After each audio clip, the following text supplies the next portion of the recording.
Abusafo yesa hia bio enne ba bia wo hwe ye Kumasi online TV nyame adom ba bia wo hwe bia ehwe ye mfiri bia nyame hia no nte na mu nche sanse ne eye da foforo otwedi ampo nyankopon na aboaboa ano ede ama nipa bia owo nkwa ewo home no ene ne oye mu fafafo nti ba bia wo hwe ye mfiri bia no ye de enchia sonko firi twedi ampo nyankopon chen ede ma ho ena afa nso so fopani a oba be pie edem ha osi wo chia obi bia wo wiase kankanu mu a mutafre no mu a majatum se mo ye fans a mo dono na de bia mo pese mo teninka wa fidie kase so no se waba na nsem wabo no so de bre no chen Ghana nyina de dia me kase chen Ghana nyina ne se nsem no susu pa eboa oman eboa nkuro eboa enipa eboa busua ena eboa ankura bia wote asase so enti wankasa obegi atum se wutie na wutie nie na hofa ebeye ho nsenchene na ofiefo enso etibenya hofa so ofiefo bidin edi Kofi Poku ene me ne osofo pon kese prophet baako a Kumasi online TV a na edom prese o mo behwe edam ne na hia unsem nka de no ho pro so obehunu nipa meka na asem na nsem wo no na makori ses kakra entida yentaishia na openikesi abetina konya so sa akode betina konya so tutunioma kama senena abrante sututu ne manefe abuziafo me ne openikesi a me matu didin se ye frɛ no nombre 1 so kan wan fe osia no wan kan ye nombre 1 osofo okofare ba the Christ for Outreach Ministries International Kumasi atosu jinyase Matthias Junction ope ana papa ebutu waba na ho fe de bia meka obi be se aditwam papa mo akwa ba nice one say the ya don peno na we de bia meka no ha watate mu ara nkuwa miem nice one say bia koso kama nyame adu ho ye e dan yankopon ase but say akode so wa ha but enkofo me man fans ni nyase gutu cause na training pa na fantiam oh yes once igi bia de ho sie wan ye bia no age ahode tebasa na Bible said they shall mount wings or say they will never faint tinipa bia sometimes I saw do see no kwase na nyame prepare no kwase sade bia nyame prepare bia o de adwuma eyeye tinipa bia o Bible bia nyame de ne bibia na nyame prepare no sometimes if you say nipa ehun se amane o namu na to da na nyame de prepare no for a better future hanti sa akodi ama no kwa nyame na o san sua techniques no oh yes we said no see totoni man me am wo obi am shade me dia oh yes oh ya dia pa e bona baso now I life inside coronavirus and life after coronavirus saying and a wo dia na sifa cause coronavirus na ntwamu enkoy ye da so ho but me who bia na ho fe ne yesoronko life during coronavirus era any after coronavirus so saying the number see eyema ade ba kwa se nipa bi a hye no so ne se eni kwan se nipa bi ma bibi hye no so okay o se your mind way eno ene kura nipa bia no enti ne enema wuta gidi no ene ya nya damage e wo body no so okay so enti so gidi se yale bi abantu be no fe ya always bia na onipa bia na gra na e basa but me no me nwini nko ho because yale we no enya me portion oh ndi coronavirus me nwini nko because entimi nyame coronavirus entimi nyawo entimi nyame we are say also we walk in the faith not in the sight okay ye nam gidiem but enye ohunu ne ye hunu de wodi akira eno badwena made ache also we walk in the faith not in the sight okay ne ye hunu enye ne ye hwe but gidie di ye ogidie mapase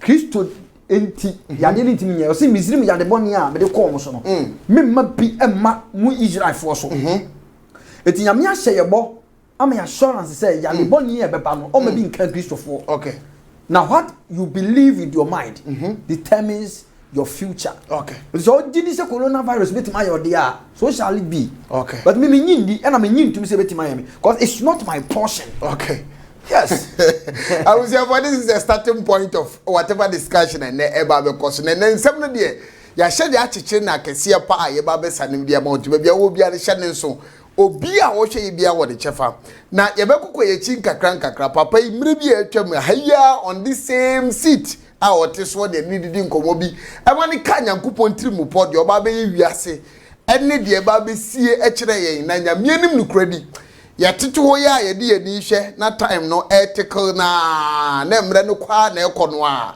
enuma bi ahyase esi ne ehunu sa ampa Nyankopon asem o na papa yi so be ka na oduam ha no e wo se ebedi nkomo se bebre na na esisi e wo wiase na fe so ensem bi esisi 2 weeks over the weekend eba be si ne na no se ebedi nkomo papa wo he de obeboaye na watumi am yehunu de ma e kwa nkasa papa mama akwa babiu na fa ye hye Nyankopon sa na Nyankopon enye ne fansi wie owia bigiri se Nyankopon ye ni kese wi a no so ye kese wo de oye biem tuma ne fansi wi pe ne ensem ada ho na mabro so kakra no ne abehem na afa ya ma ahwefo so enya mu chefa yengo medasi manager ansa ne yebebo mpa no me asese asase so ameti nipa ade miensa pe na makoma da so pa okay the dikan Nyankopon o say serve the Lord with all your heart and with all your strength okay ti makoma machim emu kespa Nyankopon dia na second part of my heart ne ye me watches and as me listeners okay omo a omunya kwan etie nya bere bia the other day me catch the soft be say etoda wo kasa BBC not because of your holiness but because of the people around you okay Moses timi kasa nyame ma bibia se ne be ya o man ne ba ji nyame edi nkofo na odi obanim na o matwa de ho ahia no e ba ji nyame edi okay iti atoda asofo kasa na BBC a eye nipa atwa ho ahia nti nyame ma ne si se ne be yom de ni mu nyam be ma Nyankopon and I'm the third part of my heart and so my family okay right now my family members am dom pa ya nkrofo a omunya daje ade brebo bre so hwe me abelia I cherish them so much ebia obi obetimi aba be break sa record dey bia my wife so what I say no kwa am ya chicho nkoma that's Google okay na say the application bi aba mo fine application the ban na to boys yeah okay it is onu mom na beba be break the third part no yes but the first one ye Nyankopon yes the toso mienu eye omo a mutio na omo hwe and na the toso miensa eye wo nkase wo busua me family okay so what I say me family yes Christ say mabusua me na ne magya ne wo mo tena me na ase etie nyame asem I think Matthew chapter 12 I cherish people who are always be omunya bere hweme so muni ho a yini ho etoda stadium Cristiano Ronaldo mo bobo na Messi mo bobo na Hazard mo bobo a enya se ball no na omuni mbo bebere but omo hwe supporters ne home supporters na say I encourage a boost to immune system nkubi omtimi bobo they can play because of the supporters enti Onyankopon hire nipa bi ohwe kumase online amen not even me enya me nko abesof bi obetena bi a unya bere esa unit esa credit bi an Onyankopon tom kwandem na ade bi ahwefo eye makoma so ade Jesus omie kwan fama mo se tumi bi fru wagye fie wo na fie solid awrade mo no hwe wo in the name of Jesus especially ma munya bere esane wise man videos emamu miamo unyame ntom kwande no mfa mo kra ensie mo janum in the name of Jesus Christ I pray amen amen abusuafo ahoma no kwafo no ena egu kasafoni na eso no me de ba catch so kuma so online TV ye nkasa ahoma trofo because the moment abeka ahoma trofo ne say unipa na ofre no koyo trofo ye ahoma no kwafo ena eredi dwuma nti ufre ahoma no kwafo no a obenya papa egusu boyi we de fa na ne papa twetwe nkomo because he is a man of wisdom Nyankopon so na ade oye nyina no ade ba ko a edimu tintimpa ye nyansa uni nyansa wiase wasetena baye basa obitimi nyesika bebre nyansa woni tesika na hwe no ena obi wo so nyansa woni sika ba nyansa na disika baye den ebebe no uni obia de ne hwe so a he Solomon because onya nyansa nti na japade na ade oye nyina eye kese sa na papa itie okasa weti nyansa efiri soro tiene ye baba hwehwe nsem ahudo bebre se watrase nam so watrase de na sakode wa ha ye nyina team no aye strong e wo ha de ye be ya ma wo nso baby a wo hwe efiri bia no nso wanya wo chefa baba ma memra wo so na memu akwa babiu ne ye hwe ade ogom hwe ahudo a wo hwe ni nyina de be ba so later but nansen wo enche pi ana social media ye ne namsoa ne ekohu abrantie bi wo ye se broni kakra ene wa yese bibini kakra in a way who should or a black American or a black na say nefa baby no a black and a nefa baby efra bruchiri na ye tietie nsɛm a ɛkɔ no a na abofra na anade me kana asɛm no ni nchipa Africa na wɔyɛ osofo ponkesie bi pa wɔ Ghana ha ne ba me kyerɛ Duncan Williams Archbishop na video sebe to abonte na nye so encouraging abrantie no ne mma bi didi agro bi mpaso agro bi wa woro ne ho na odi ni nneoma bi a ye ono ne japade a kyerɛ ani nneema bebre dida pu mu ne mma na asefem na de ma Ghana fo hu giro mo kese no pa se omfiri obi abusuam se osofo pon kese pa Archbishop highly respected in Ghana papa oboni dia na obi a wo Ghana ha bia e the respect kese obuo kese e de amano esan se ne dwumadi a wodi so osofo pon no me nim dia but me gini se obi chen no a farewell e de na bia nipa no e wo ho a ye nhuye papa unie e na wote wakonya so obi a oye sofo pon wo Ghana ha na ne ba eti abrochire na wodi nsem bi eti sei no mami musa o e ba sa one e de anim gurase ebrem adwuma no two wo a wo ye sofo na wo yonko sofo ba no o tese o sefem eye onwanwa bibisi onipaduam na e ba sa Ghana as a country no ye wo ye chefa in terms of asutwin bi e betumi aba ye so ana to aba mami musa medasi enchia so nko nsan ko makoma se online hwefo am se o kasa no ka se me yonko sofo but Archbishop Duncan Williams level no den so bi beduro sofo die your rank it asem ya wo bisa me kra ha me nyia no oh sir oh yes because me level no me o higher than krufo bi mo Ghana sofo kra ye ka young prophet no mo Ghana yisika ne bia nya na dede hunu kwa but ye ka se ye rank ya ebia me obe third and second acha bebre na omo Ghana young prophet na on say bia sisi fie ni a ye wa kasa akese it's not a matter of fie it's not a matter of fie fie kran ka ho fie out we are talking about spirituality okay ekwan ya umu duro sifatiye okay it is of dwuma your rank there were so many gods onim say enyame ye wo wiase nyina omo ye 12 enyame smaller gods eye makoma ko say omo ye 12 do wo wiase but the reason why a God of Israel benya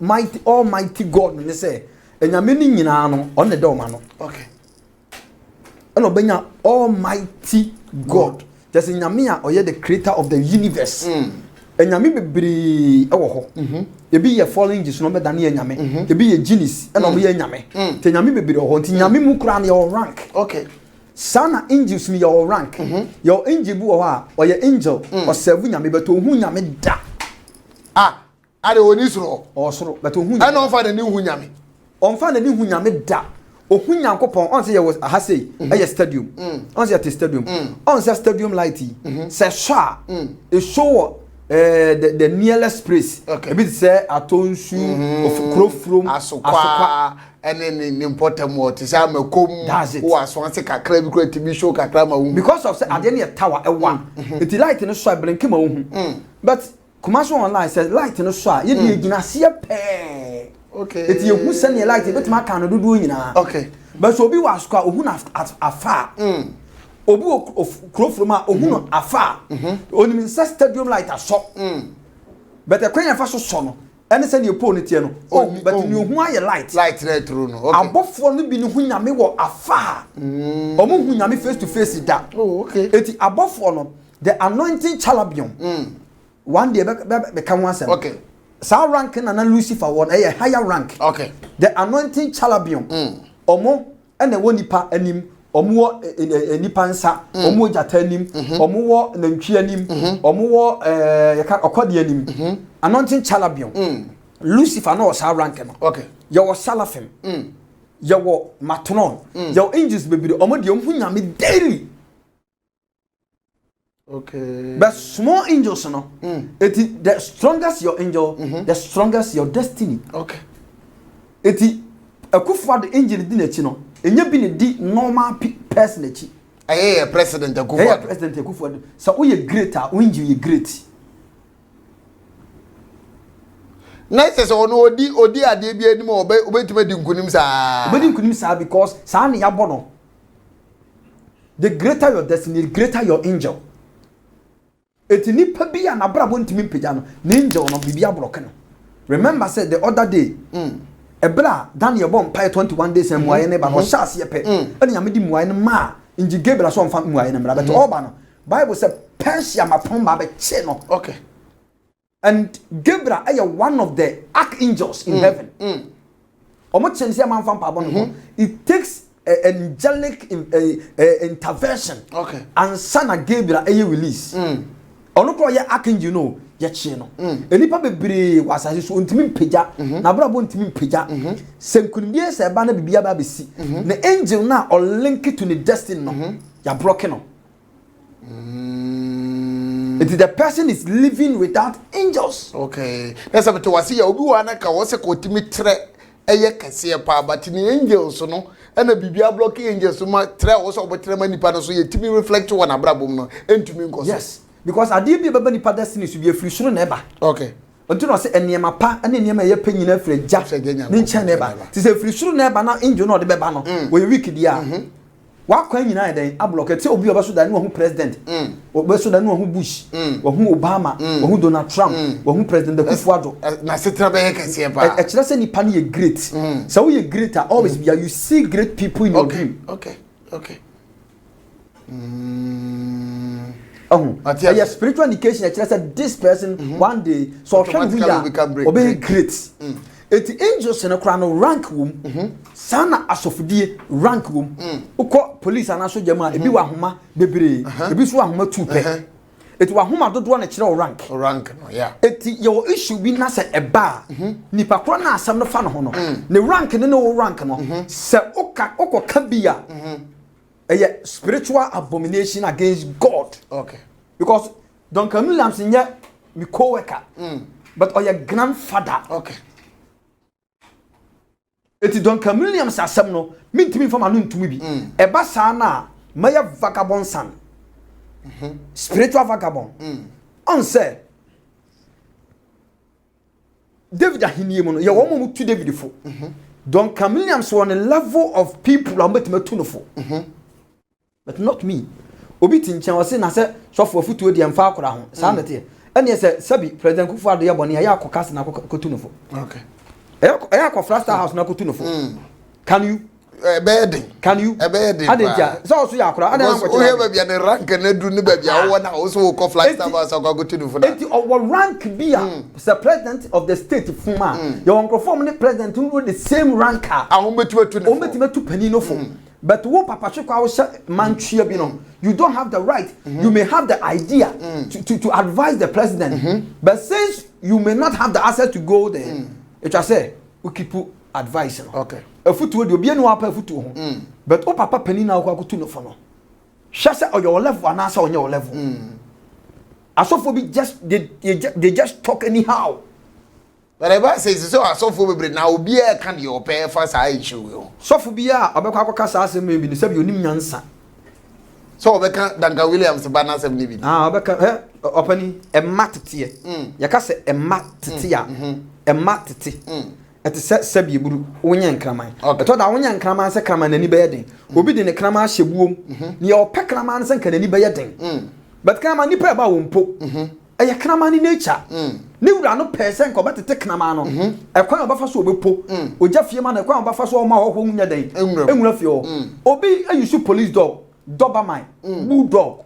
Obi yusu German shepherd. Na so nani nya den. But obi yusu fie kraman. On kema. Okay, nani e den pa. Nani e den pa. So, kraman bi o ha won na abuo mu da. But nature na nani e den. Kraman bi won so a or chips. Ye dwale no. Odidi plate papa so. Ye man milk crowd. On ten hu nipa. But nipa ba no da ho bote. Eye ni nature. Okay. Emkratete. Eye gift from God. Okay. Obi beka say, ye papa Don Camilliam so ante ne ba ye. Masa enka bi da. Love wa nipa onya nduru ye no. Eya na obi duru ho a and criticizing it da because and can you David depend say ne ba Amson the whole Israel and who Absalom David person can Absalom in the bedinade but not Absalom ye fornicator o jamanfo David him feel me quiet time every day, every morning, every night. But in the banner, a dear see and a banner for a park. Solomon, also 1 year Senator David. Other 1 year Senator David. Because a matter you know when I mean some. About much new back. Proverbs chapter 22 verses. I think Proverbs chapter 22 verses 6. Or see. Say about friend kwanya won fa no nyina na onyina wan firim me ba jombo na say ye stricted dey Nyankopon de man nipa that's it dey also o hwe wa bofra de se ne be ya onkoye enema bone ma ebi ma mesa eti hifafo na Daniel Roberts enkrofo ma hifafo na ekwakoye sexy movies nipa ma lesbian hifafo na nipa ma na homosexuality hifafo na nipa ma papa eti person chem so omo ma me man treni wo ma na onim ne ese ye mofra ade a ese ye mofra is so called human right obi a wone pe oni se ma me bia ommo ne ba bia na so de ba ya ade ntumi twa na so bia no ojeje ne kra ko wu nti ka oba ya ade a Bible akwan Christianity way no da se ka wo bona tia no wo wi anu a kire ne ne wonye read it for me Proverbs chapter 13 verse 1 na men kire wo se oba tan bia onfa ba ntia ne ba ana on discipline ne ba bia no ojeje ne kra ko wu meteto da ye bisa se discipline we nyina chi no etene akra na na. Okay. After so obey bone obetia no obebo no obeye ni sei minimum akora bia se ne wo kai ya wo ni ma me bo no dia papa de nya hwehwe ni titi akwa no wese sa so ato da de bona no ogina ha no. Oh yes really ya go se sei so go de nyansa ena kwase asem sa na Bible ne kai nyansa ne kwase asem nyansa ene kwase asem atifi sa na wa sha ase verse 1 ose obanyansafo tie eja atena tie obanyansafo otie naja atena na ofedifo ntie ntweanimu na obakwase ade ompese betwi nanim onipa animu oba so na odi enepa eye eti obanyansani tie atena na obakwase ade ontie naja afutuo na read Proverbs chapter 23 verse 13 to 14 mame na men kire wo say sometimes obaya dia it was otenetene no but say otenetene oba na ne aburochire mpo de omoma no oh na say hokra de ho na right is every year juma but as a human right kase ni nyina nya aburochire ne yaduma na aburochire obetima tia obaza obetima tamaba say de belt ni dia de bonkwara yi wa ha obetima hokra ne de na mami the fucking nigga fake na no so to the offer phone kra no hello is that police my mom. You need to come home and catch my mom, man. Arrest my mom. She's doing something that I don't want, man. Come and arrest her. Ghana. No police Dominica. Wow. Ghana ke twitwa woni so ache. Oda balanda kura.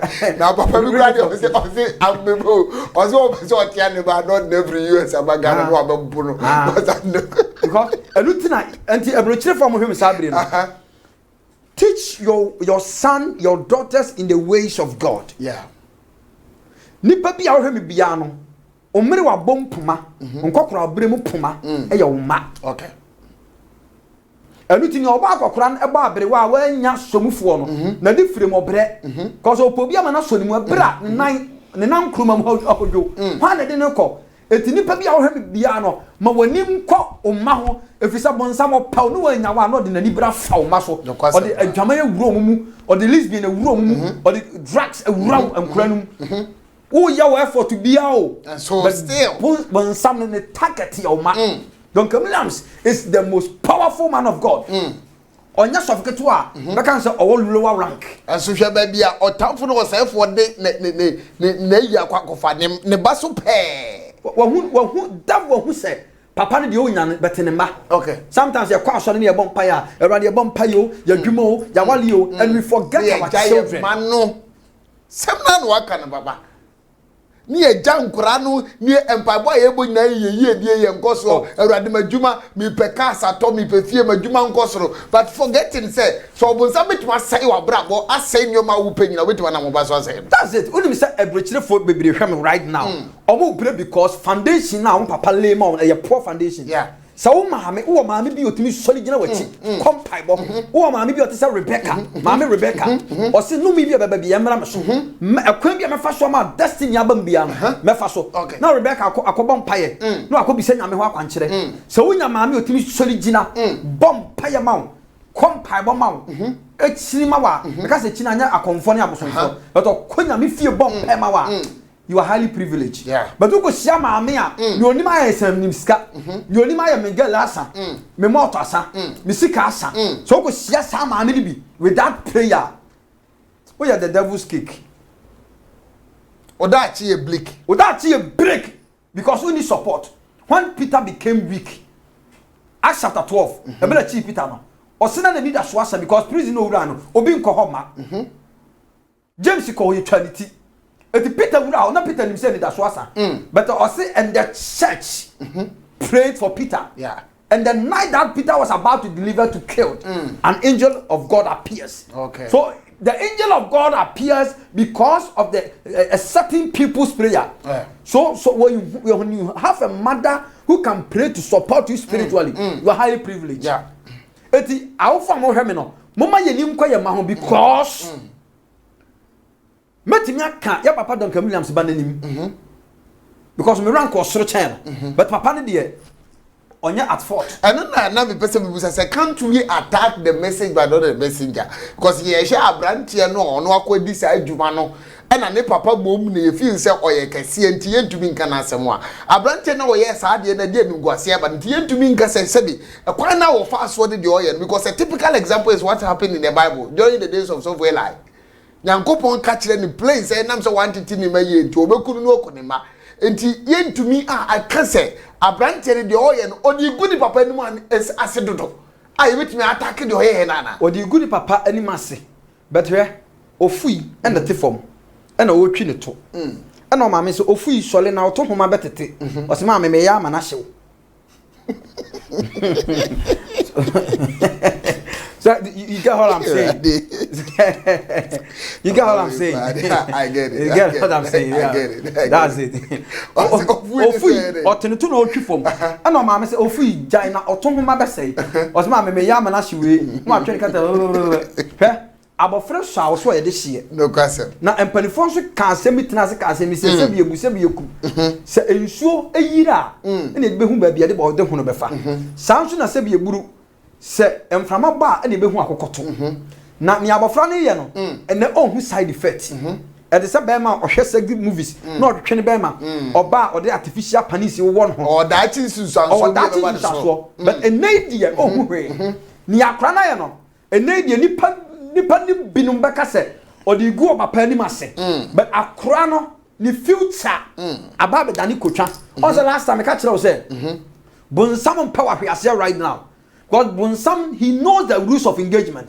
he knows say Bible say my enemies do not rejoice over me when I fall I shall rise when I live in darkness the Lord will be my light so Satan knows the rules of falling he knows say nipa opesa wo da Christ okoto but something say automatically when you fall you shall rise back again right now no Satan does not need your falling but adia bon something epew e mark of fabric no dey chow enunti na Ghana constitution so stand for presidential candidate ni bi na say what tire dem ya chewa untimi stand because ko twa bi eden eda ho ni akora na ye no ene die bi meka so di gu papa na ni ma say but ni chena no suma no because sa de be ko twa ebia na chena bi oba be minister ebia chena bi na oba be president ade to social media oba wa we say ya delete that one delete na who delete no go for bebre na wo maka because me na dey atom account I bet me delete from my account ani na ko twa no a time will come asofo bebre na dey aba o kwan du e wo TV so yi aye previous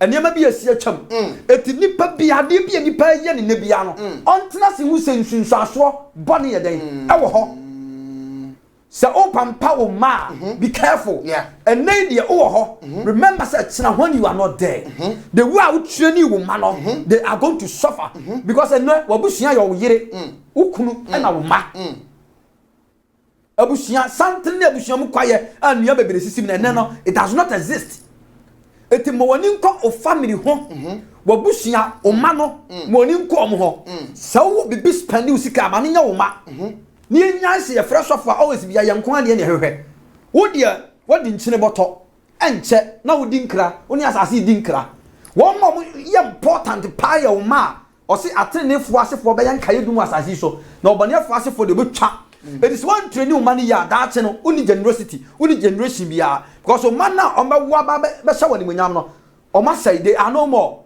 e bia dwen fra wale so o me drug addict e bi so e lesbian it right now no ti asimpo na nkra na bobra we it is so susu so wu a udi ye be kai biem yan kai biem because of the training eti effort bi ye betima take say ye betima me ani akwa ma ho bia no especially any animal metia aburuchi Africa dey me ba me tia na afro police be chime ye wa dey say me ba papa bia ode ne yere twetwe na on pa asole na ne yere twetwe na so ode ne kwa asole papa nso win sapa na God so good on say asemi bia asemi safo bia asemi pono na adana oba no convince be ma no di na chi so obeko no so fun so prepare e preach fansa Asem de bayire. Asem me cha be bia asem be kwa yi.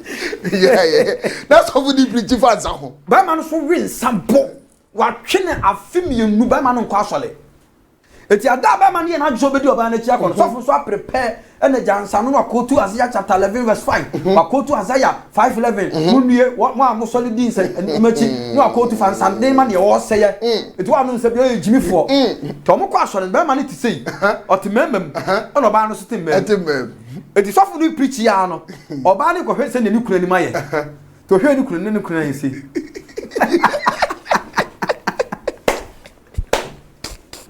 You coffee abi. Ode so for as Ode so for as and the problem you want to so family. Oba hwe ni man o yin film. Oba say we dey coffee abi. So e coincidence any asem den. Africa dey so for police ba. Be a chimi ko to me ba me because e ye culture na ye training ye ma.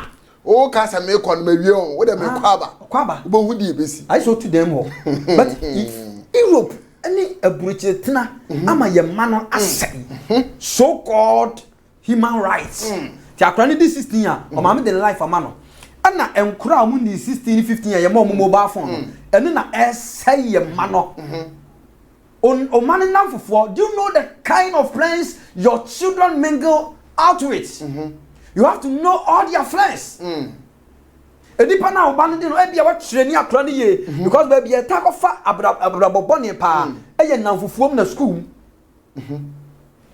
sa places we ene e fa na and nanfufo na school and nanfo ni nya bi wo school e bo so nya bi wo around on man nanfufo. Do you know them? No. Oni ma brabo mo bo e bi o me drug addict e bi o me cocaine dealers e bi kura o me lesbians but ni o hia ne sa me ba ne so o ko ne nanfufo ho and now for no e brabe no wo enti eblochi tina man krofo bi ma sei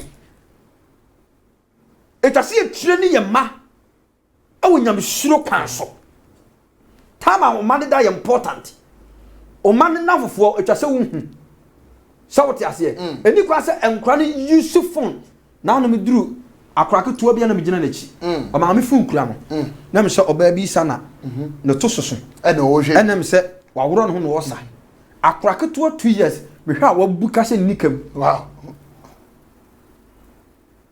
na se akra ketua etimi bi dawura ba dia so betima we dade mpa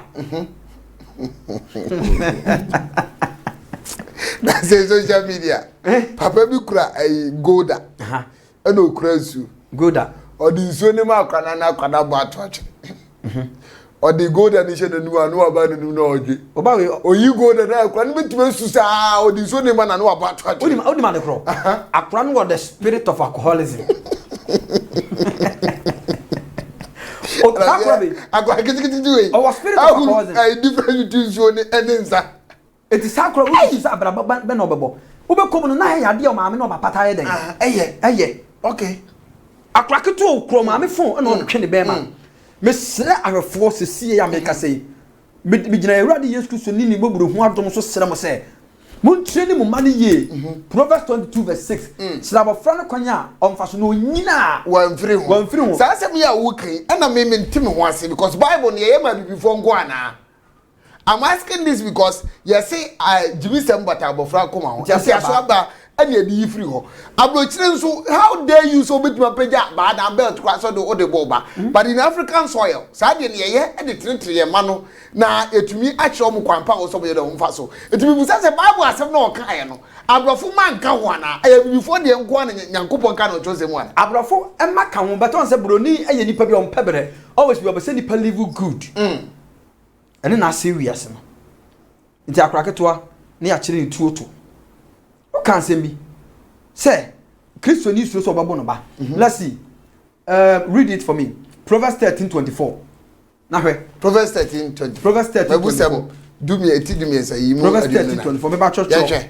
Also churo to my why na yeah heading na. Chapter 13 verse 24. Say okra na ba etan ne ba. Tie, ne okra na ba. Otan ne ba. That strong words are otan ne ba. Ne okra na ba. De osi aba ne firi akora ne eso no. Ne on time for aba mo ne ba. Otan ne ba. Eti say akora bi hwem se sie yi. Wo ye youth. Na wo ye boni na wo maame no papa enka woni ma. Enye ma adwo so mo do. O maame ye best enemy. O se de okra na ba. Ne ba ye boni amfa aba mo no. Ana onka nanim no. Ana ontwi nanim no. Because you can say ebura there was so many to beat your son. So many ways. Obi betimi na no kura boa ma na ye yakura chance o de aba ebe ka. It is that so the aba betia ba. Ana de wa no ebe ya aba aboma. To se ne okura na ba no otan ne ba. Ko Na de odo no. na de odo ne ba no. Otena ne ntem so. O de aba bo ne ntem so. Okay. It is a bloni treaty ne ba. O training ne ba na se ontia ne ba mfa ba ntia ne ba. Eni kwan se blacks ye copy. Cause achina bi ni ase abibifo am America nyina mo nko. Abibifo am Holland nyina mo nko. Obi anko no kuro ma. O ma na say no mo ba. O mo ba nso a society no mo ba they can't live. O mo ntimi copy with the lifestyle e wo ho. Because all the free baby na eba. E be da na de akrante akwa akotu nsuo so nkotena. Ontimi. Akrante nsuo ma bo. Da bi da. Etenye eti yan tete ya ma ebere ni daso we. O kan ba bo no se ebere ni daso we tia o mantem. Matias pa. Nese fa baby no si yenso ye ya ofo no so ma ho kwan ma nkwara no so timi eduru sa atibia no. Na baby environment so yehu se baby eduru ni de akora ne ye ne sa enye because environment ni ensuit sa. Awofo no take mu 75%. Enkwa no mo say no mawofo take mu 75%. But akora bi ho how training the ways of God. We are down be say because the nature no. Ebi ti say papa don kam na so ba ya de we yi. Enko osasumbo. Onya kwa betena social media. Ese justify the oya. Esa justify na sabi empanifo tena sika asemi se sabi eburu sabi eku. Mane da sumu na so. O se wanu mu bon a wanu mu mo nchen nana. No kwasem. Why your boni say wani mo hwe anu guase de say pa. Wani mo hwe na say ese de so papa baza because any papa body ba wonte be ka say ne ba ne yare offend bipolar disease enti akora no efi say ne papa kan sa de no ono so ba retaliate na je say ono so expose ni papa me no papa ya 100% because reactions bi ono obi ya ese normal esabodani because that man dey then also to be me help picture no kra e ma bi bomb pa ko won pa ne peto we awu be ma wanya sa ayi na oni sometimes be ma otusu bebreba ana bibi di akire oh yes say no na ya no mfoni be ma bi otusu bebrebe bia no e na jimi di akire I'm telling you the fact be ma di otu bebrebe sa den be ma otusu bebrebe ana bibi di akire oh sorry ma ade na di akire no se kakra mo ho ani no bro I was why is man the good so ekazaro no be be tete o so wan the crown make am ma dey say pa sa the crown f o le di kan fa nya kan so so maybe the o actors mo so mo ba dey actors bro mema kakra bi na mo to so a omo bi bitimi ya adwuma pa but out of 80 no adwene nkrikisa so ya bo sa ayatofo sa akwa fa oba homos and the tear the adwuma akwa fa the homotic of a woman okay do mo say kakra babata na ho na be ma srem fo no a won adwen ye adwuma okay o hwa akra no kra utimi se na adwen kra no na adwen ka no ade akoye no I am normal edi kwa se ka kasa kra da mfa kwam enye manipa bi te se okra so be yesa o papa ye sofo na sabi kokendi la kra ba be yi obe de wuyi eti nya papa no agu nanim ase o papa no de wa ye bia ma obia hu se ya papa don kam wa bopra e bra papa na bonya bra ketwa na akra no ne dachim suma no na se ba bi odu kwa de yem friend so ya akra because we ba bi odu de wanyini a obetimi aka so afi de ono ebo ne bra so untimi associate ne ba no de oye no tu ne papa ngofo be tagisa ne papa me dwon wa me ntia se because wanyo papa de onye wanyina wie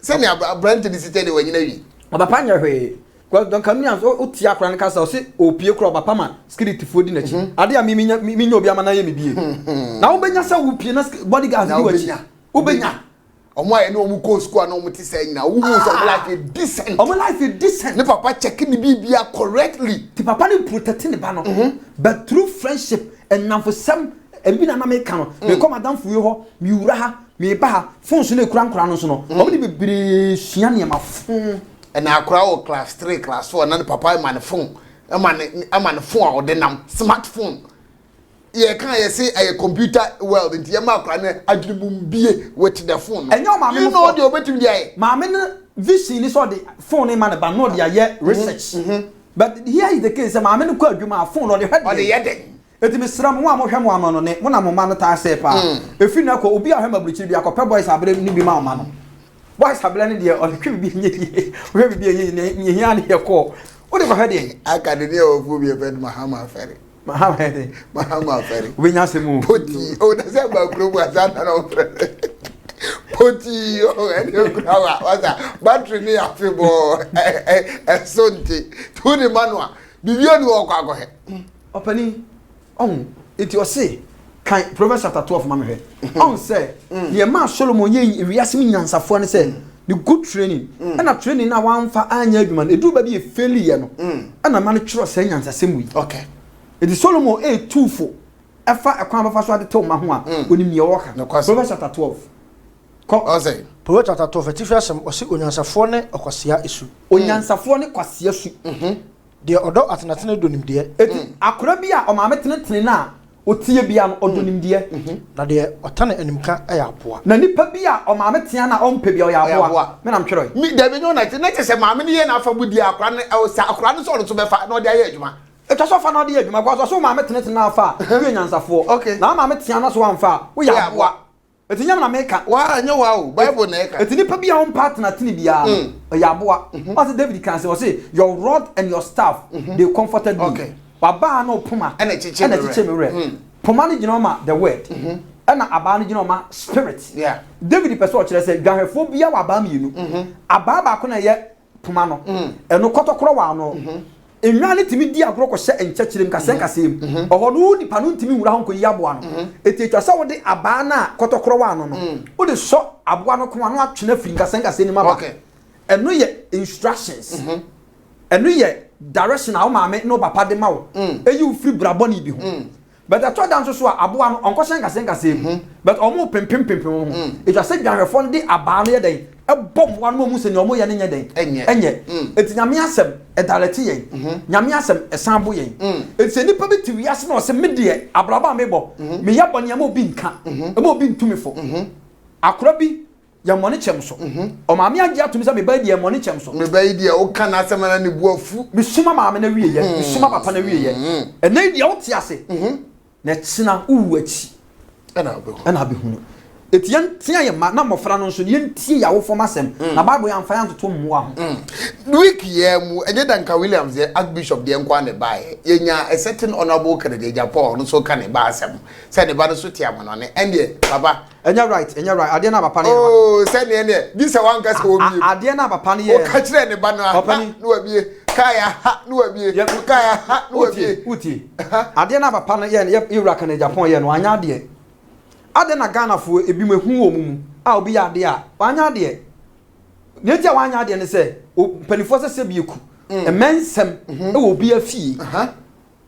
ontimi mfa Oma asam ba to public sa. No kwa kanye se ka ono kan ya ka minim ne ba no se ne lifestyle sitie wa mo no ne. Ebetima ba say few people in him no, but the whole world. Aba be hu. Yeah. Na ne obedi uba na tam so no, ebi woni fie. Ne oba kan uba na sem ebi woni fie. So oba wo brabo ni bi ma, apart from obi a spiritual ma obetima bo ma akra na free mu no. Keep your secret. Cause ne oba ka tire na ma na betu uba no fo no. Na busuafo nyina anya abofo. Sometimes near baby woman in your private. Why don't you feel men send you? Obia obi. Obi by a lesbian or Tony Bannon. Be careful. Such an chronicle who yamen or such a son, some like can I they will use against her. And I him. A bit mama say, oh, body or your cocaine dealer, but Obi ba. I a lesbian, or say a cocaine dealer, or say a robber, as Mamma Kipu. It immense some will be a fee. It ain't semi ha. Mama social media no Emma, good more on mamma than in something else. And your way a private, Omanya. You have to keep it in secret. Because one now I can be, you know, when you say sometimes, Sophie wants some ba, near so fake. Sophie wants some money, I say, or your mamoni. O Christian bi ho asema na ese odwamomonia o ma commenting nyina ase nipa hande na comment ya emu 99 o mo bra o mutima no ampo obi sorry fi ne guess wa na obefu sorry no chance di wo de that time so asha se comment yes obecho bi ya ba bia ne ho adwo even heaven crown confusion si elisa oba anya fire mpaibo fire futuo o se sa abofra free no mafra se hu ehu nyame a eyi ni free eniema bebre ho e kire ne kwa bebre e ma no hwe ne ho ye o se dia na abrante de bete na akwa ho ene se obehwe ne ho ye na wo hwe nyame asem elisa oma e obrabo ni bi ma e mpaibo spirit behind abraba oba no mu no e bia we stronger than oba no fire mpaibo fire futuo e mo aba mu na fa kwankire ta akire okay and I believe some kra nya samfa nko wu but so asesa wo ton kra na e kine ko hu nyame na osakira pe wo di kotwa beto akra no abusia for the din e the wise man me friend numero 1 ya hyase e wo niema hodo a na wiki ye mu na esisi efa Archbishop Duncan Williams ne ba a no wa mo no ne pictures ne videos bi e ba bonte na face so honorable Kennedy Japan and some of kafa ne ba wa mo no ni nyina na wabo ne tofa wa kan wa asema che but ne asemba ko eda ho a me pese me ne twetwe ho nkomonie enchepi na ne papa hia ahia Kumasi Online TV so mo a mo hwe ye ndie me kase ya mutumi kaka ya mu mpa mre bi na hwe video no papa ne ka no o kan say this year yi coronavirus den de wa kan twam enu achi na obeka kire ye say ye nhwe ye because ensuo kase bi ba beto na nya ba ko nya mienu ebeto ato aso na wa huru se oye ne kase bi ensuo ne de ba na enya asam ketwa enti nkofo hye ase enclean ba bi omote ba bi omo wo se ne be ya ade ni sia enkofo ha bi ama yetete how last 2 weeks ensuo kase bi ton cry hey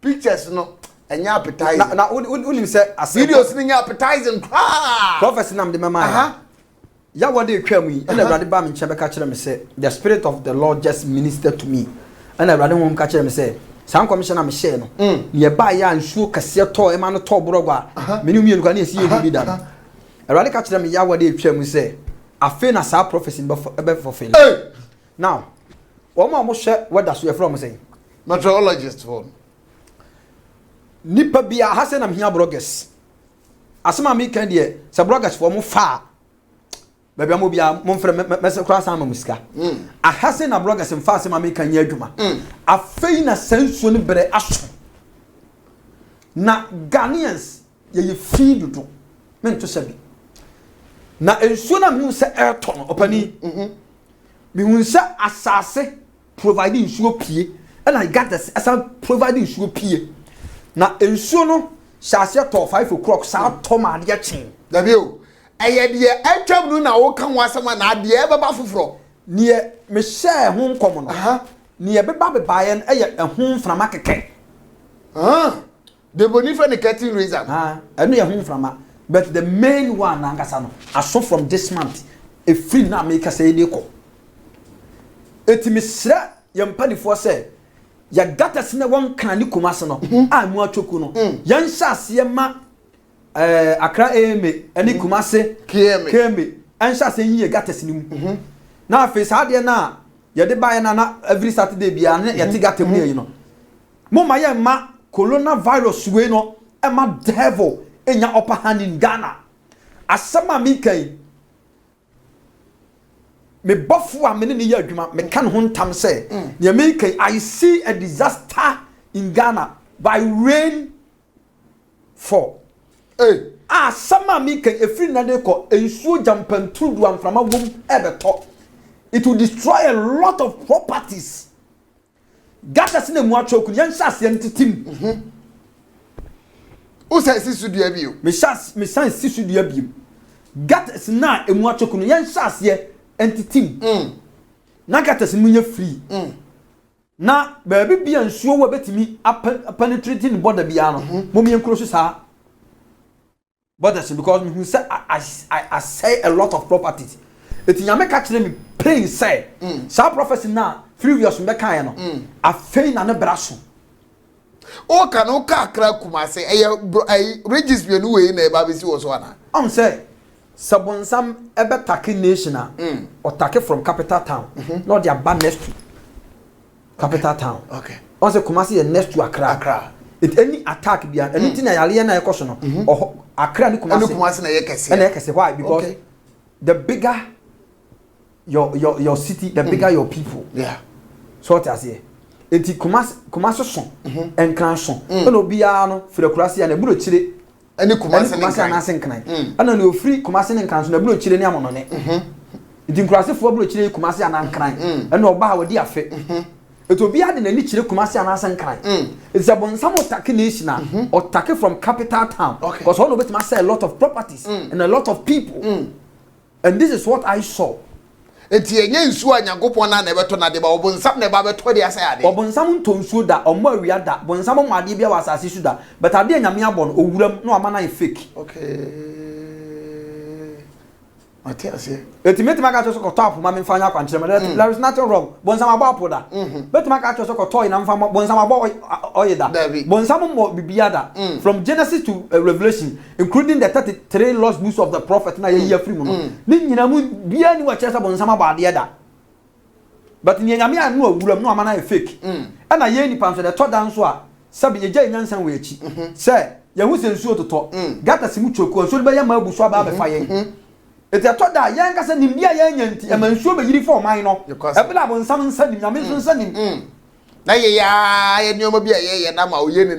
Yes, it's way no Babison, Yamin told you, and so this season, no mono, a sign yan bravo bonny a tim, and you who are yen nintino, a man and so jump and turn in Neverton, and your pine cock. It's a baby fat, about 4 mile. But you want some deeper, some young Bekabian, because me tracy, Okanabem, and by the cancer for elements, Nina, some de Okaya, Nina, more be seen there, Guswa, actual prophecies own common. But Mammy Musa, Papa, me didn't want me to say, I end in a war, but trans now can somewhat.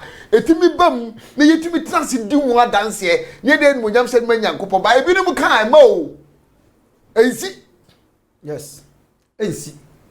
Because me no always be ano me nya message ni dialect once ma chiro da nya me give vision chiro me because ya wada etwa yes but on say ebi mo prom ho ka asem your vision maka just say your self declaration vision and your public declaration vision enema bebiri ni hu fa ankura ho enema bebiri ni hu fa oman no ho but ebi wa na self declaration nya me ayi a chiro wo nko a so you know how to deal it. But the book a public declaration. A prophecy that I just gave right now, a public declaration because the nation have to hear so that we can prepare. But when you public declaration and when you me kwan say me meka, you only who ya nyame anka tell him say me meka. It ni nyame amma kwan say be kind of public no. So what can embem because a self declaration. Nyame say why ye ho adwuma. But the public in there, o cannot money as on the see. Okay. But because the premier rehearsing, a man for the dim attempts of your fourth prophet. Metiana become blacks no was some say coronavirus era ni mo and before sorry blacks. E ho na China de no sorry. ase agro ase nya agro ye wo ha na George Floyd dey see o America na nsenya on na ekọ a dom tisi abonten ma fe police fo ne ene blacks na fe adane ntokwa ye tie na wo ka we nyina ni nyina so abemu a ye guso a ye ka wansam 2026 2020 there was 2020 till the next 6 years be say 2026 bibini bia be free foreign country black bia be free foreign country bia be kunu krum obia be free baby omo obia be free baby wona kuru awodo omo so amano ni nyina be free o you just mark my prophecies 2026 amrofun ba benya hatred for blacks maka say we am nasi and I may say repeating my words because the word of the Lord renews every day. It may not me to me buma nyame kasa kire me ansa na be declare na ana Ghana ha no sabi ya papa osu bempa ba bi obi amechia no me ma ya papa osu bempa prophecy say ye bebo no tuo enkrofo bi sister TV stations mi de watamo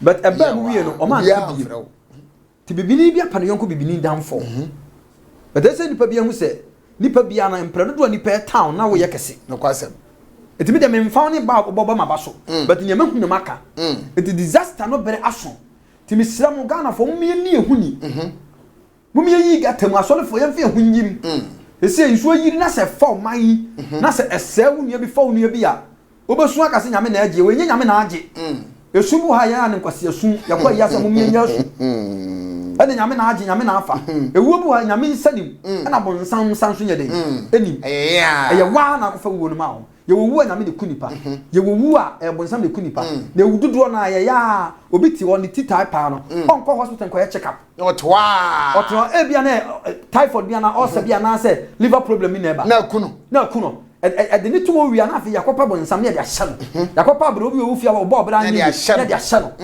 but ni pa uti wo ha da bi oti ya no say e indication say ya de na eba ade ne ko ye check up bibini ti na ma ya de bod to wi ansa na akwa check up ne sa no nti na yenya obi ti say ona wo kana de Japan TV show o ka say mu a mu ya asofo na mu ya atrofo de nyankopɔ ma no honhom a wo se won panyi mu nyina to na me man nti ma me mu say anti fake prophets no obeti ma furu ya say say Yesu aba ona wo kana Japan na me man honhom bia is not the spirit of God eya ni ono na experience ni oye no now on the last time catch us say politician bia ni wa sabi nyame be kasa afa ni politician bia ni ho na se nyankubo timi fa dia say no nam no o fa ni ase na no free sell move no last time catch us say obi ntimi nkoton kokin ga say me ye shofo ebe yi ya bi ebe timi na no aka but yes you cannot serve two masters so oba be politician na onokoreka enu nkontompo no nkontompo no wo 85% ebe dosu che onokoreka ebe dosu che onokoreka because yabato abai they are going to deceive people fake promises because all can you obato ama no etu obi a ono no a deceiver how can God speak through him eya watena se no amu system no say na bi mu ye eti eya ono an suahunu ena ode ya but enye nyame and onyame mani pada sani bia kwan wasase su se on fighting tia ade ye fake da kan bi o say me si nyame o ma kwan wasase su se obi fighting tia ade ye fake da and I see a false prophet is about to rise in Ghana. There are thousands of false prophets. How can you divide fake from the good? Ebere nyango pawbo true na odi dua osi dua na odi si wo eye papa ni nimdie ne bone die edua eti nyame bo wiase na oye ni fake and good. Okay. Anything na ye wo sum ye wo han enti na ogufo no kogu aba na enyini na omu se bibi fofra be frem ni Yesu Kristo ka che omu se osi mu nyai e ma mu nkotutu hwe ni nyina mo mu nyini twabere ni duro be yi ni enye no afri die yenim eti obi oya fisherman dia okopoa ni emu se okochia patere ana okochi pitire but oba twene bi wo wotimi be frem yes wo be frem wi a ni kura timi frem yes owi anu asa de ne konsuo mu back eti epum ye woni ma ye fake esoro ye woni ma ye fake spiritual realm ye woni ma ye fake ana physical you only may fake na suffer be a was as should be every prophet every man of God is fake to some people asem na no aka no asem because who ti agura no be say oh wise man do your court o free nyame ne se bo kanyina se no si kanyina ye hu no kura ba kokura wo ensem akese nyankobo betima for bi so akasa nsem yi so everybody is fake in some people's eye okay ya papa don chameleon onye fake but obi hu so e fake because of ring because of puma bi ekura mo because of the sword na ekuta na so kwa kan bible na so kwa ka say na Moses kura puma ana na don chameleon kura bi de on de ye bone ehoni asem no ade bibini nyame de ma bibini bia no na di nso we are so 4000 Ghana ha konfanoche e powerful chen wo mo as e beka se konfanoche de no e bonsam nipa and so yale wi an okoji nya ko no pane but say Ghana ko wo ye person ke beka so a prophet a great prophet ana meka se konfanoche the so sofo no so di for mass as you da e ma Ghana ha da ya cherish so much including ya santoa so tin e me kire no etu obi aye fake mo obi metia me ye fake mo obi ensama me ke man kan fa ono no favor anti me ye fake man no kwasem wana nya fake yemre no so obi aye fake mo obi eti nipa da sani ntimi nsole se me ko atia ade fake amana frasazi so afa na be generate uni neti afa na be generate ka kire me efri se o to boabo ni frani no na ono so pe be betu ni na yeden ade esi eti right now obi ahun se me kotom ade yesi me fake dia but on suma se how you know you want to know eti the more you try to unveil them no the more they try to mantle a different strategy. Akane na konfo na omuti muram na omuti fie na omu gotna shrine bio omu de aye mobile money send 100 na me ma 2000 send me 200 na me 1000 and na ejimi o si so won se sika woda na so omu si sa omu de strategy de say de okay obi am strategy etopani fake kan yenye ade fake be fras asiso no adan nya me be sane na nimu nyam okay.